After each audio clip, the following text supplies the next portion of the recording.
जैसे aluminium alloy और carbon fibre.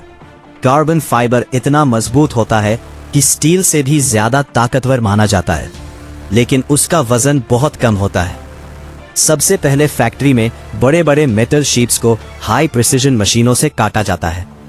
फिर रोबोटिक मशीनें इन पार्ट्स में हजारों छोटे छोटे छेद बनाती है, जहां बाद में रिवेट्स लगाए जाएंगे। अब शुरू होती है फ्यूजलाज असेंबली, यानी एरोप्लेन की मुख्य बॉडी बनाना। विशाल गोलाकार सेक्शंस को धीरे धीरे जोड़कर पूरा ढांचा तैयार किया जाता है। इन सेक्शंस को इतनी सटीकता से जोड़ा जाता है कि 1 मिलीमीटर की गलती भी स्वीकार नहीं की जाती। इसके बाद तैयार किए जाते हैं एरोप्लेन के विंग्स।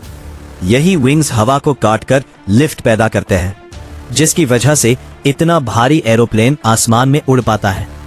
विंग्स के अंदर फ्यूल टैंक भी होते हैं, जहां हजारों लीटर ईंधन स्टोर किया जाता है। अब आता है सबसे शक्तिशाली हिस्सा, जेट इंजन। बोइंग 747 जैसे बड़े एरोप्लेन के इंजन इतने पावरफुल होते हैं कि वे 1 सेकंड में सैकड़ों किलो हवा अंदर खींच सकते हैं। इंजन के अंदर हजारों पार्ट्स होते हैं, जो बेहद हाई टेम्परेचर और प्रेशर में काम करते हैं। कुछ इंजन पार्ट्स ऐसे मटेरियल से बनाए जाते हैं जो लावा जितनी गर्मी भी सह सकते हैं। इसके बाद इंजन को विंग्स के साथ जोड़ा जाएगा, के नीचे लगाया जाता है। अब एरोप्लेन में वायरिंग शुरू होती है। एक बड़े कमर्शियल एरोप्लेन में सैकड़ों किलोमीटर लंबी वायरिंग होती है। ये wiring cockpit, engine, sensor, lights और कंप्यूटर सिस्टम को जोड़ती है। इसके बाद लगाया जाता है एवियोनिक्स सिस्टम, यानी एरोप्लेन का डिजिटल ब्रेन। यही system navigation, auto pilot, radar और कम्युनिकेशन कंट्रोल करता है। अब बारी आती है इंटीरियर की। Seats, oxygen system, luggage compartment और यात्रियों के लिए केबिन तैयार किया जाता है। फिर लगाया जाता है लैंडिंग गियर। यही भारी पहिए एरोप्लेन के पूरे वजन को संभालते हैं और लैंडिंग के समय जबरदस्त झटका सहते हैं। लेकिन असली चुनौती अभी बाकी होती है। अब शुरू होती है टेस्टिंग। एरोप्लेन को अलग अलग परिस्थितियों में टेस्ट किया जाता है। कभी उसे तेज गर्मी में चेक किया जाता है, तो कभी बर्फीले तापमान में।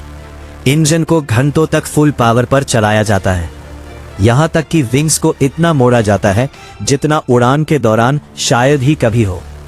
फिर आता है सबसे रोमांचक पल, पहली उड़ान। जब पायलट पहली बार उस एरोप्लेन को आसमान में ले जाता है, तो पूरी इंजीनियरिंग टीम सांस रोककर हर सेकंड मॉनिटर करती है। अगर सब कुछ सही रहता है, तभी उस एरोप्लेन को यात्रियों के लिए मंजूरी मिलती है। फिर वही एरोप्लेन हर दिन हजारों लोगों को एक देश से दूसरे देश तक पहुंचाता है। तो दोस्तों, एरोप्लेन सिर्फ एक मशीन नहीं है, बल्कि ये इंसान की इंजीनियरिंग, साइंस और इनोवेशन की सबसे बड़ी मिसालों में से एक है।